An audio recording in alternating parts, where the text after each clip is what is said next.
if I reflect on my current personal crisis that we've had in our family, and the last few weeks has been pretty tough. And because I've got a really strong team, I've been able to rely on them because I haven't been around, for quite a bit for the last couple of weeks. I've had to, take care of various things, and knowing that I've got a robust, strong team and people that I can rely on that are able to execute things and do stuff and keep things going.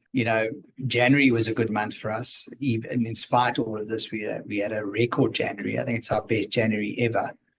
And February has been a really strong month in this current economic context we were talking about. And I've had little to do with February because I've been preoccupied with a lot of my own personal challenges. So my team has really taken the charge, and they've gone off and they've run with things. And obviously they've interfaced with me when they've had to, but it's made me realize that I've really got great people that work in the business, and they stand up when the time is when it's needed. So all I can say is put the foundations in place, empower the people that you have, so that when there are challenges that are faced, and if somebody has to step back, others can step in, and so people feel secure and confident enough to go ahead and manage things and run things and do things. Entrepreneurs sometimes make the mistake of doing everything themselves and taking everything upon themselves and running everything and making all the decisions.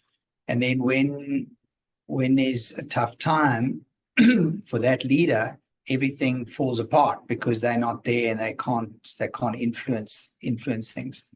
So it makes me realize that we're all vulnerable. We can all have our little moments and times where things are not going as you hoped, and it's part of the human condition. It's going to happen.